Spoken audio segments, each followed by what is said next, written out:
Hi welcome back to Shri Khushi vlog. ಇದು ಸೋಮವಾರದ vlog.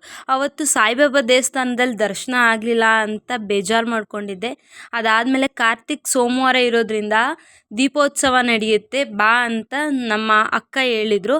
So ಹಾಗಾಗಿ ಮಿಸ್ ಮಾಡ್ಕೊಳ್ಳೋದೇ ಬೇಡ ಅಂತೇಳಿ 2 ಅವರ್ ಮುಂಚೆನೇ ಹೋಗಿದ್ವಿ. ಅಲ್ಲಿ ಹೋಗಿ ಫಸ್ಟು ನಮ್ಮ ಗಣೇಶನಿಗೆ ಪೂಜೆನ ಮುಗಿಸ್ಕೊಂಡು ಕೈ ಮುಕ್ಕೊಂಡು ಬಂದ್ವಿ. ಅದಾದಮೇಲೆ ದೇವಸ್ಥಾನ ಅವತ್ತು ಫುಲ್ ರೌಂಡ್ ಹೊಡಿಯೋಕ್ಕಾಗಿರಲಿಲ್ಲ.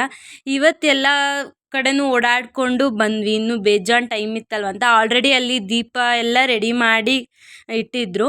ಹಾಗಾಗಿ ನಾವು ಈ ಸತಿ ಮಿಸ್ ಮಾಡ್ಕೊಳ್ಳೋದು ಬೇಡ, ಎಲ್ಲ ಒಂದು ಕಡೆಯಿಂದ ಪೂಜೆ ಹೇಗೇಗಾಗುತ್ತೆ ಅಂತ ಫಸ್ಟೇ ನೋಡೋಣ ಅಂತೇಳಿ ಮುಂಚಿತವಾಗೇ ಹೋಗಿದ್ವಿ. ಅಲ್ಲಿನ ಅಭಿಷೇಕ ಪೂಜೆ ಏನೂ ಆಗಿರಲಿಲ್ಲ. ಫಸ್ಟು ಸಾಯಿಬಾಬಂಗೆ ಅಭಿಷೇಕ ಮಾಡೋಕ್ಕಿಂತ ಮುಂಚೆನೇ ಒಂದು ಪೂಜೆ ಮಾಡ್ತಿದ್ರು. ಹಾಗಾಗಿ ಅದು ಒಂದು ಪೂಜೆ ಸಿಕ್ತು. ಅದಾದಮೇಲೆ ಅಭಿಷೇಕ, ಅಲಂಕಾರ ಅದೆಲ್ಲ ಮಾಡಿದ್ರು. ಹಾಗಾಗಿ ಈ ಸತಿ ನಾವು ಬೇಗನೆ ಹೋಗಿದ್ವಿ. ಬೇಗನೆ ಹೋಗಿ ಮಕ್ಳ ಜೊತೆ ಎಲ್ಲ ಅಲ್ಲಿ ಟೈಮ್ ಸ್ಪೆಂಡ್ ಮಾಡಿಕೊಂಡು ಆರಾಮಾಗಿ ಅಲ್ಲೆಲ್ಲ ಕೂತ್ಕೊಂಡು ಕಾಲ ಕಳ್ಕೊಂಡು ಇದ್ವಿ.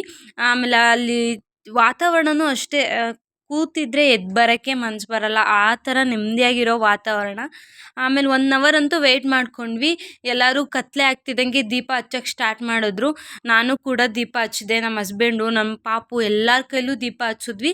ತುಂಬ ಜನ ಬಂದಿದ್ದರು, ತುಂಬ ಚೆನ್ನಾಗಿ ಕಾಣಿಸ್ತಿತ್ತು. ಕಾರ್ತಿಕ ಮಾಸದಲ್ಲಿ ನಿಮ್ಮ ಮನೆಗಳ ಹತ್ರ ಎಲ್ಲಾದರೂ ದೀಪೋತ್ಸವ ನಡೀತಿದ್ರೆ ಮಿಸ್ ಮಾಡ್ಕೊಳ್ಳೇಬೇಡಿ. ನಾವು ಬರೀ ಮನೆ ಬಾಗಿಲಿಗಷ್ಟೇ ದೀಪ ಹಚ್ತೀವಿ ದೀಪಾವಳಿ ಕಾರ್ತಿಕ ಮಾಸದಲ್ಲಿ. ಬಟ್ ಈ ಥರ ಎಲ್ಲರ ಜೊತೆನೂ ಸೇರಿ ದೀಪ ಹಚ್ಚೋದಿದೆಯಲ್ಲ, ಅದೆಷ್ಟು ಖುಷಿ ಕೊಡೋದು ಗೊತ್ತಾ.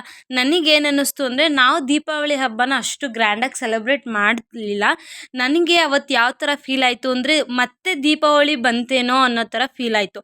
ನಮ್ಮೂರಲ್ಲೆಲ್ಲ ಇದ್ದರೆ ಹಳ್ಳಿಗಳಲ್ಲಿ ಅಮಾವಾಸ್ಯೆ, ಪೌರ್ಣಮಿ ಆ ಥರ ಇದ್ದಾಗ ದೀಪೋತ್ಸವ ಮಾಡ್ತಾರೆ. ಆವಾಗ ನಾವು ಫ್ರೆಂಡ್ಸ್ಗಳೆಲ್ಲ ಹೋಗ್ಬಿಟ್ಟು ದೀಪ ಹಚ್ತಿದ್ವಿ. ಅದೊಂಥರ ಖುಷಿ ಇತ್ತು. ಬೆಂಗಳೂರಿಗೆ ಬಂದಮೇಲೆ ಆ ಖುಷಿ ಎಲ್ಲೋ ಮಿಸ್ ಆಗ್ತಿತ್ತು. ಬಟ್ ವಾಪಸ್ ಅದೇ ಥರ ಖುಷಿ ಸಿಕ್ತು. ಎಲ್ಲರೂ ಜೊತೆ ಸೇರಿ ಅಲ್ಲೊಂದು ಟೇಬಲ್ ಹಾಕ್ಬಿಟ್ಟು ಅರೇಂಜ್ ಮಾಡಿದರು. ಅಲ್ಲಿ ತುಂಬಾ ಚೆನ್ನಾಗಿತ್ತು. ಎಲ್ಲರ ಜೊತೆ ಸೇರಿ ದೀಪ ಹಚ್ಚಿದ್ದು ಯಾವ ಥರ ಫೀಲ್ ಆಯಿತು ಅಂದರೆ, ಮತ್ತೆ ದೀಪಾವಳಿನೇ ಸೆಲೆಬ್ರೇಟ್ ಮಾಡ್ತಿದ್ದೀನಿ ಅನ್ನೋಷ್ಟು ಖುಷಿ ಆಯಿತು.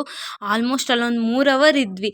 ಪಾಪುನ ಹೆಂಗೆಂಗೋ ಸುಮ್ಮನೆ ಇದ್ದ, ಸ್ವಲ್ಪ ಹೊತ್ತು ಮಲಗಿದ್ದ, ಅಲ್ಲೇ ಕಾಲ ಮೇಲೆ ಮಲಗಿಸ್ಕೊಂಡಿದ್ದೆ. ಹಾಗಾಗಿ ಮತ್ತೆ ಖುಷಿ ಆಯಿತು. ಅವನು ಸುಮ್ಮನೆ ಇದ್ದ, ಎಲ್ಲ ಕಡೆ ದೀಪ ಹಚ್ಕೊಂಡು ದೇವಸ್ಥಾನ ಎಲ್ಲ ರೌಂಡ್ ಹೊಡ್ಕೊಂಡು. ಅಷ್ಟರೊಳಗಡೆ ಅಭಿಷೇಕ ಎಲ್ಲ ಮಾಡ್ತಿದ್ರು. ಅಭಿಷೇಕ ಅಲಂಕಾರ ಎಲ್ಲ ಮಾಡ್ತಿದ್ರು. ಅದೆಲ್ಲ ನೋಡ್ಕೊಂಡು ನೆಮ್ಮದಿಯಾಗಿ ಬರ್ಬೋದು ಅಂತೇಳಿ ಆರಾಮಾಗಿತ್ತು. ಒಂಥರ ಆವತ್ತಿನ ದಿನ ಸೋಮವಾರ ಒಂಥರ ನೆಮ್ಮದಿಯಾಗಿತ್ತು. ತುಂಬಾ ಚೆನ್ನಾಗಿತ್ತು. ಟೈಮ್ ಹೆಂಗೆ ಹೋಯ್ತು ಅಂತಲೇ ಗೊತ್ತಾಗಲಿಲ್ಲ.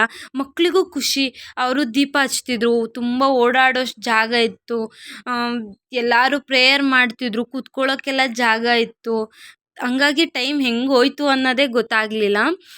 ನಾನು ದೀಪಗಳನ್ನೆಲ್ಲ ನೋಡ್ತಾ ಇದ್ದೆ, ಹತ್ತತ್ರ ಹೋಗಿ ಯಾವ್ದ್ಯಾವ್ದು ಆಫ್ ಆಗಿದೆ ಅದನ್ನೆಲ್ಲದನ್ನು ಸರಿ ಮಾಡಿ ಎಣ್ಣೆನೂ ಬಿಟ್ಟಿದ್ರಲ್ವ, ಇಟ್ಟಿದ್ರು. ಆ ಎಣ್ಣೆನೆಲ್ಲ ಮತ್ತೆ ಹಾಕಿ ವಾಪಸ್ಸು ಹಚ್ತಾ ಇದ್ದೆ. ಅದಾದ್ಮೇಲೆ ಸ್ವಲ್ಪ ಹೊತ್ತು ಕೂತಿದ್ದೆ. ಮಕ್ಕಳು ಪಾಪುನೆಲ್ಲ ನೋಡಿಕೊಂಡು ಆಟ ಆಡಿಸ್ತಾ ಇದ್ರು. ನಾನು ನಿನ್ನ ಪಕ್ಕ ಅಂತ. ನಾನು ಒಂದೆರಡು ಸೆಲ್ಫಿ ತೆಕ್ಕೊಳ್ಳೋಣ ಅಂತ ಇದ್ದೆ. ಚೋಟು ಇದ್ದಾಳಲ್ಲ ನಮ್ಮ ತೋಷಿಕ, ಅವಳ ಬರ್ಡೇ ಇತ್ತು ನೆಕ್ಸ್ಟ್ ಮಂತು. ಸೊ ಹಾಗಾಗಿ ಫೋಟೋಸ್ ಇರುತ್ತೆ ಅಂತ ಅವಳು ಎಷ್ಟು ಕ್ಯೂಟಾಗಿ ಪೋಸ್ ಕೊಡ್ತಿದ್ಲು. ನಂಗೆ ಅದು ಸಖತ್ ಇಷ್ಟ ಆಯಿತು. ಅವಳು ಪೋಸ್ ಕೊಡ್ತಿದ್ದಿದ್ದು ನೋಡಿ. ಮಕ್ಳ ಜೊತೆ ಅಂತೂ ಅವಳು ಚಿಕ್ಕಿ ನಾನು ಪಾಪು ಪಕ್ಕ, ಚಿಕ್ಕಿ ನಾನು ನಿನ್ನ ಪಕ್ಕ ಅಂತ ಹೇಳ್ತಿದ್ಲು. ಹಾಗಾಗಿ ಇನ್ನೂ ಖುಷಿ ಆಗ್ತಾ ಇತ್ತು. ಹಂಗೆ ಟೈಮ್ ಸ್ಪೆಂಡ್ ಮಾಡ್ಕೊಂಡು ಪ್ರಸಾದ ಕೊಟ್ಟರು, ಕಡಲೆಕಾಳು ಉಸ್ಲಿ ಕೊಟ್ಟರು. ಅದನ್ನು ತಿಂದ್ಕೊಂಡು ಬಂದ್ವಿ. ಅಷ್ಟರೊಳಗಾಗಲೇ ಅಭಿಷೇಕ ಅಲಂಕಾರ ಎಲ್ಲ ರೆಡಿಯಾಗಿತ್ತು. ಆರಾಮಾಗಿ ನೆಮ್ಮದಿಯಾಗಿ ಬಾಬಾ ಮುಂದೆ ಕೂತ್ಕೊಂಡು ಯಾವ ಗಿಜಿ ಇಲ್ದಿರ ಹತ್ತಿರದಿಂದ ದರ್ಶನ ಆಯಿತು. ಅಲ್ಲಿ ಯಾರೂ ಬೈತಾ ಇರಲಿಲ್ಲ, ವೀಡಿಯೋ ತೆಗಿಬಾರ್ದು, ಫೋಟೋ ತೆಗಿಬಾರ್ದು, ಆ ಥರ ಎಲ್ಲ ಏನೂ ಹೇಳ್ತಾ ಇರಲಿಲ್ಲ. ಆರಾಮಾಗಿ ನಮ್ಮ ಪಾಪುನೂ ಅಷ್ಟೇ ಅಲ್ಲಿ ಕೆಳಗಡೆ ಹಾಕಿದ್ದೆ, ಜಮ್ಖಾನ ಹಾಕಿದ್ರು. ಹಾಗಾಗಿ ಅಲ್ಲಿ ಕೆಳಗಡೆ ಹಾಕಿದ್ದೆ. ಅವನು ಸುಮ್ಮನೆ ಆರಾಮಾಗಿ ನೆಮ್ಮದಿಯಾಗಿದ್ದ.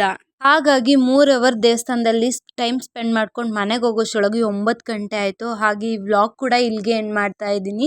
ಯಾರೆಲ್ಲ ನನ್ನ ವ್ಲಾಗ್ನ ಹೊಸ್ದಾಗಿ ನೋಡ್ತಾ ಇದ್ದೀರಾ ದಯವಿಟ್ಟು ಸಬ್ಸ್ಕ್ರೈಬ್ ಮಾಡ್ಕೊಂಡು ಸಪೋರ್ಟ್ ಮಾಡಿ ಅಂತ ಕೇಳ್ತಾ ಮುಂದಿನ ವ್ಲಾಗಲ್ಲಿ ಸಿಗ್ತೀನಿ. ಅಲ್ಲಿವರೆಗೂ ಟೇಕ್ ಕೇರ್, ಬಾಯ್.